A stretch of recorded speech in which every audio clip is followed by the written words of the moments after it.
pertama, bolehkah menggabung beberapa bacaan riwayat dalam satu rukun? Itu dijawab oleh Imam Nawawi dalam Majmu' beliau Syarah Muhadzab, bahkan lebih dari 12 barangkali ya bacaannya.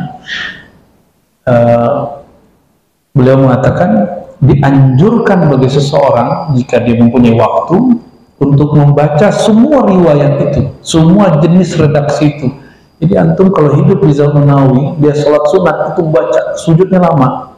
Satu riwayat Abu Bakar, riwayat Ali, pindah ke Ubadah bin Samit, Abu Sa'id, Ibnu Umar, sampai kepada riwayat yang dhaif digabung semua. Yang 12 itu mungkin yang sahihnya. Hasannya belum dihitung, dhaifnya belum dihitung. Imam Nawawi mengatakan, engkau amalkan hadis dhaif itu meskipun sekali, siapa tahu hadis dhaif itu tidak dhaif. Siapa tahu hadis dhaif itu tidak dhaif. Dhaif itu kan penelitian. Ya, siapa tahu ada penelitian lain yang mengatakan tidak. Contoh, ya, kitab Ihya diteliti oleh Imam Subki lalu Iraqi, ketemu hadis yang tidak ada sumbernya 300. Sekarang kita teliti itu nggak nyampe 50, ya nggak ada sumbernya. Pas saya tanya sama teman saya, itu mah ente nggak ketemu sumbernya, aneh ketemu semua kecuali 20. Bisa ada juga sisa sama dia. Kita akhirnya mikir, Imam Ghazali baca kitab hadis apa aja? Dia baca kitab hadis yang saya merasa saya ini ahli hadis loh Pak tadinya. Saya tadinya masalah hadis dan saya tobat dari hal itu. Ya, kenapa? Ternyata Imam Ghazali baca kitab hadis yang saya nggak baca. Yang maktutotnya sudah nggak ada sekarang. Ada di zaman dia. Ya, sempat kemudian dimunculkan para ulama judulnya Al-Ajza Ibnu Abi Dunya. Ya, kumpulan-kumpulan hadis-hadis tematik Ibnu Abi Dunya itu paling banyak dikhatamkan Imam Ghazali, dan beberapa manuskripnya sudah nggak ketemu hari ini. Jadi kalau kami debat manuskrip bukan masalah nasab, kami berdebat manuskrip nyari sumber hadis. Ini hadis sahih, tidak sahih. Kan Imam Ghazali itu tidak pernah dia menyebut suatu riwayat kecuali ada sumbernya. Saya nggak memakai ungkapan bahwa Imam Ghazali nanya ke Nabi malam hari yang sahih, saya nggak pakai itu. Kalau ahli hadis nggak pakai itu Pak. Walaupun saya terima bab itu secara zauqiyah, secara spiritual, tapi secara ilmu hadis itu ilmu empirik dan ilmu intelektual. Jelas barangnya ada yang terlihat, terdengar dan terfikirkan, itu ilmu hadis. Jadi datanya mesti empirik, cara penelitiannya mesti intelektual, ya, rasional, secara rasio. Jadi boleh, malah dianjurkan, tapi jangan jadi imam atau jadi makmum, nanti kesel sama imam. Ya, gue belum selesai baca udah naik aja, ntar merasain lagi kayaknya sholatku, sujudku lebih tinggi dari imam. Kan gawat lagi Pak. Padahal niatnya tadi mau sujud. Sujud kan berarti mau tawadu. Ini hati-hatinya. Terus ya, teman kita banyak dulu yang begitu. Lu bacaannya baru segitu hadisnya, gue udah ngamalin nih. Bener 12 disebut. Kita timpalin 12 yang sahih menurut Syekh Fulan. Ya, menurut imam yang lain, Nasa'i aja nyebutin riwayat banyak. Lebih dari 12. Lebih dari 20 Nasa'i, Al-Baihaqi, banyak lagi, Asna Al-Kubra, ya, banyak. Kalau ngaji hadis itu seru, ya. Nantilah kita buat daurah hadis lagi di sini. Daurah kan orang nulis sifat sholat Nabi ala Albani. Nanti ada Pak sifat sholat Nabi menurut Imam Syafi'i. Antum kalau ada Albani, ada Syafi'i, ikut yang mana? Imam Syafi'i itu amalan dia nggak pernah keluar dari sunnah. Dan dia memilihkan sunnah yang terbaik di zaman itu. Zaman dia dengan Nabi hanya 2 abad. Albani wafat tahun 99 kemarin. Jarak dia dengan Nabi 14 abad. Kalau ada orang mengatakan ini sunnah Nabi, mana yang lebih muktabar? Yang awal atau yang akhir? Ya, tapi kalau kemarifatan boleh jadi orang akhir yang kuat. Karena knowledge dia lebih dalam. Gitu Pak ya. Terus takdir buruk itu persepsi kita. Di sisi Allah semua yang dia mau baik. Ya, betapa banyak orang yang dibuat susah hidupnya di masa muda, itu secara zahir buruk, tapi dia karena susah itu jadi bisa berdikari, jadi cerdas, ya, tahu jalan keluar, tahu manajemen konflik. Konflik itu jelek, benar nggak? Tapi konflik itu kalau disikapi dengan bab tadi, itu jadi guru. Oh, kalau konflik, ini loh manajemen konflik. Nanti kalau konflik di rumah tangga, di komplek, di masyarakat, ada loh caranya. Ternyata caranya cuma satu doang. Ini tuh ngomong yang baik, ya, sampaikan yang baik. Itu doang, Pak. Fa'aslihu baina akhawaikum. Islahkan, pakai islah, pakai doa. Mengislah orang pakai doa, pakai mulut. Pakai mulut. Itulah hebatnya politisi. Itu sebabnya juga kenapa politisi itu sekarang musuhan, besok temenan. Ini ya terserahlah, ada pimpinan partai yang menurutnya mak sih wajar ya, kita maklumi ya, tapi gitu-gitu kan anak proklamator ya kan. Ya, kita doakan mereka baik-baik aja ya, karena negara kita demokrasi, kita sangat memerlukan partai, pimpinan partai, anggota partai. Kita doakan mereka diilhami nur amanah, nur adalah, amin ya rabbal. Jangan mengantarin dulu capek. Wudu itu dua aja, tidak sempurna atau tidak sah. Tidak sempurna masih sah, tidak sah ya sudah.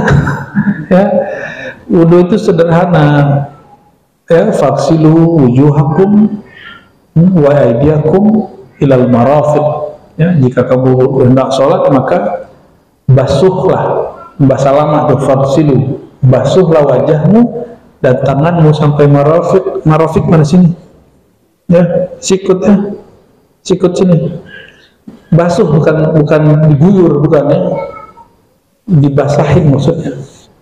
Wamsahu biru'usikum, lalu usaplah ru'us, kepalamu, bukan rambutmu. Jadi nggak punya rambut nggak apa-apa, tapi yang masih punya rambut bagian dari kepala, makanya cukup minimal 3 helai rambut. Itu kalam Imam Syafi'i dari kalam sahabat Nabi radhiyallahu ta'ala anhu. Ya, nah di sini orang debat juga ya, wamsahu biru'usikum. Imam Syafi'i dapat hadis Nabi ya tawadda salasan, kadang marratain, kadang marrah. Nabi itu kalau wudhu kadang 3 kali, 2 kali. Itu berlaku semua. Tapi gurunya dia, Sufyan bin Uyainah, mengatakan enggak, kalau kepala cuma sekali. Yukhalifu Syafi'i syaikhahu Sufyan. Imam Syafi'i berbeda pandangan dengan gurunya Sufyan. Yang mana Sufyan kalau lagi mentok satu bab, dia selalu nanya kepada Imam Syafi'i. Tapi teman kita yang sok-sok sunahan itu ya, mengatakan bid'ah kalau lebih dari sekali.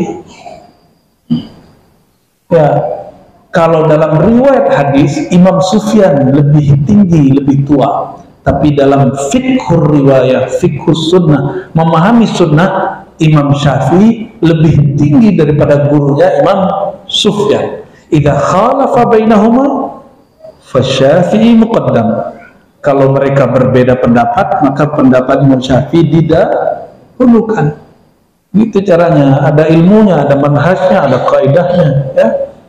Jadi kalau kepala boleh 3 kali, boleh 2 kali, tapi bukan diguyur ya, cuma diusap. Kalau ini dibasuh. Terus untuk semua itu sampai kaki dan mata kaki, apakah perlu air yang banyak? Tidak. Apa kata Nabi? Iqtasid walaupun fin nahrin jarin. Hendaklah kamu hemat air meskipun di air mengalir. Air mengalir itu dulu sungai. Sungai ada habisnya? Bener nggak ada habisnya? Udah berapa kali habis di sini? Ya, orang dulu nggak ngira tuh kali dia bakal kering. Sekarang kering, Pak. Kenapa? Orang nyedot semua pakai sedot semua. Kering. Makanya depan-depan rumah kita ya, kalau nggak hujan airnya dikit, akhirnya sampah-sampah membusuk. Ya, itu asbab orang kalau mandi, coba kalau mandi kita lagi sabunan airnya masih ngucur, kita biarin aja, kita mikir paling gua doang. Jika ada 1000 orang bicaranya sama ngomong begitu, berapa kubik air keluar? Antum lagi wudhu di bawah di masjid, lagi antara wajah dengan tangan airnya ngucur, dan antum mikir gini, paling saya doang. Setiap hari di sini, ini biasa rata-rata berapa orang sholat sini Kiai? 40, 100? Ada 4 saf 100 lah ya, anggap 100 menghibur diri. 100 orang, 5 waktu. 500 dan mikir begitu setiap hari. Wajar air kita habis. Ya, wajar air kita cepat habis. Akhirnya hari ini orang Indonesia yang negeri hujan minumnya pakai air galon. Itu sudah fitnah akhir zaman. Ini orang nggak sadar loh. Orang udah nggak sadar. Bapak minumnya pakai air apa? Air galon. Padahal air kita melimpah. Air kita udah nggak enak karena udah biasa minum air galon. Kalau orang biasa minum air tanah, nggak biasa juga minum air galon. Ya. Dulu ayah saya menikah dengan ibu sambung, itu nggak bisa kalau minum air galon. Dia bisanya air mesti dimasak. Dan itu air sumur kalau bisa. Ya, jadi kalau saya datang ke rumahnya, lidah saya harus ini dulu, coba-coba cip dulu, rasa tanah, rasa tanah gitu. Sama, dia kalau datang ke rumah kita, dia juga nggak nyaman. Begitu, Bapak Ibu. Jadi kalau wudhu, airnya mesti hemat, ya, karena kita sepanjang hidupnya. Terus yang kedua, bolehkah dengan spray? Itu macam cara. Di zaman Nabi itu kalau wudhu itu ada sahabat yang khidmat. Itu sahabat berebut khidmat. Mereka bawa kantung air dari kain, dituangkan kepada Nabi sedikit-sedikit. Tangan, terus ulang lagi 3 kali mulut. Jadi nggak ada air buang. Kumur-kumur, lalu istinsyak hidung. Nggak ada air buang. Setiap kali gerakan ambil, nggak ngambil, airnya nggak keluar. Terus apa lagi? Nabi cuci wajah, ambil sedikit, ulang lagi. Jadi di saat Nabi mengusap, airnya nggak keluar, nggak dialirkan. Begitu cara Nabi. Lalu kalau pakai spray gimana? Ada yang merusak nggak? Jadi ini yang perlu diperhatikan. Kalau kita merubah cara, apakah merubah kesucian air? Kalau pakai spray merubah nggak? Enggak. Sudah silakan. Kalau saya sering wudhu pakai gini kalau lagi umroh haji, ya, ambil 1 gelas dari zam-zam itu, terus kita wudhu aja. Nah, yang terakhir itu ghurur syaitan, ya, hati-hati, waswas syaitan, itu waswas syaitan, ya. Kalau wudhu terus terasa kok kayaknya ada keluar, ada gerak, itu kalam Nabi sendiri. Apa kata beliau? Jangan kamu menganggap wudhu membatal. Kenapa? Karena syaitan menggerakkan, mohon maaf, bagian dulurmu, gitu.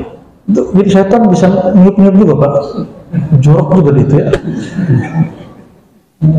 Jadi kita ngerasa kayak, nah, maka dalam ilmu usul fikih ada namanya al-istishab, baqa'u makana ala makana. Selama belum ada bukti bahwa kita kentut, bukti orang kentut apa? Apa kata Nabi? Hatta tasma, sampai kamu dengar suara, atau tashum raihataha, kamu mencium baunya. Kan ada baunya, ya? Khas loh baunya itu. Ya, kecuali anginnya Nabi, gasnya Nabi itu nggak bau. Sallallahu alaihi wasallam. Semua yang keluar Nabi itu harum, keringatnya harum, bau mulutnya harum. Kalau kita gimana mau harum, makannya jengkol. Orang Betawi makannya jengkol, ya. Di surga ada jengkol. Mudah-mudahan ada, katanya. Saya juga berdoa begitu, biar pete ada di sana dan durian, ya kan. Semoga bermanfaat.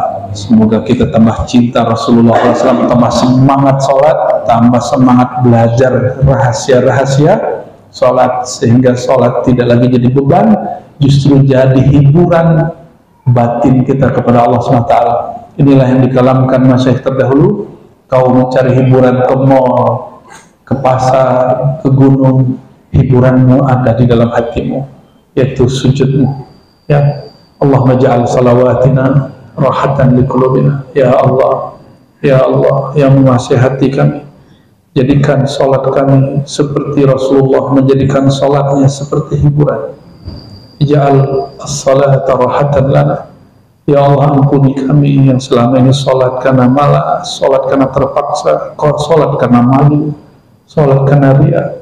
Ya Allah, Nabi Engkau mengatakan nanti akan dipanggil orang-orang untuk bersujud di mauqif pada mahsyar, dan semuanya sujud kecuali orang-orang yang dulu riya, orang-orang yang dulu sujud karena ingin dipandang, dipuji, ingin disebut orang soleh. Dia sujud karena ingin pamer. Ya Allah, kami sering pamer. Ya Allah, kami sering pamer. Tolong ya Allah, sembuhkan hati kami, sembuhkan hati ini dari sum'ah dan riya. Tidak hanya dalam sholat ya Allah, dalam haji dan umrah kami pun sering pamer ya Allah. Kami sering pamer bahwa kami sedang berhaji, sedang wukuf, sedang tawaf, sedang sa'i, sedang berihram. Ya Allah, ya Sattar al-Uyub, wahai yang menutup semua aib, tutuplah aib kami di hadapan Engkau ya Allah, lalu di hadapan makhlukmu ya Allah. Allahumma a'inna ala hubbika wa hubbi habibika al-Mustafa. Ya Allah, kami tidak sanggup untuk mencintai Engkau ya Allah. Namun jika Engkau memberi rasa cinta itu, tentulah kami dengan mudah mencintai Engkau ya Allah. Fa'inna fahablana. Maka ya Allah, anugerahilah kami rasa cinta kepada Engkau, rasa cinta kepada kekasih Engkau Nabi Muhammad SAW. Waj'al hubbana iyyahu akthar min anfusina wa ma siwa. Ya Allah, jadikan cinta kami kepada kekasih Engkau Nabi Muhammad lebih tinggi daripada kami cinta kepada diri kami, cinta kepada pasangan, anak, istri, dan semua yang kami tahu. Ya Allah, Allahumma ya Nur, ya Nur, ya Nur, ya Allah yang menjadi sumber cahaya, yang cahayanya sangat indah. Yauma yukshafu ansa, jika cahaya Engkau singkapkan di padang mahsyar ya Allah. Izinkan tubuh kami yang hina ini bersujud kepada Engkau ya. Izinkan tubuh kami, anggota badan kami, dan jiwa kami bersujud kepada Engkau. Dan ya Allah, apabila kami melewati Shiratal Mustaqim, izinkan ya Allah kami dibebaskan dari api neraka. Bahkan jika Engkau berkenan dengan Rahman Rahim-Mu ya Allah, buatlah kami tidak menyadari kami telah melewati Sirat. Bisyafaati Nabi Mustafa Muhammad SAW, dengan berkah Nabi Muhammad SAW. Ya Allah, terakhir kami berdoa, ya Allah, ij'alna minal mutahabbina fika. Ya Allah, Nabi Engkau mengatakan nanti di akhirat akan ada sekelompok orang pergerakannya melewati sirat seperti kilat, walaisu bi anbiya wala syuhada, tapi mereka bukan nabi, bukan juga syuhada. Ij'alna minhum ya Allah. Kami dengan rasa kurang malu, kami memohon kepada Engkau ya Allah, jadikan kami bagian dari orang yang mutahabbina fika, yang larut dalam mencintai Engkau, yang larut dalam mencintai kekasih Engkau Nabi Muhammad sallallahu alaihi wasallam. Allahumma irzuqna hubbaka wa hubba man yuhibbuk, waj'al lana al-'amal alladhi yuballighuna ila hubbik. وكفر عنا سيئاتنا ما ظهر منها وما بطن وإنا يا ربنا على قصرة السجود. ربنا آتنا في الدنيا حسنة وفي الآخرة حسنة وقنا عذاب النار. صلى الله على سيد المرسلين سيد الساجدين سيد المصلين سيد العارفين سيد العابدين نبينا محمد وعلى آله وصحبه أجمعين والحمد لله رب العالمين.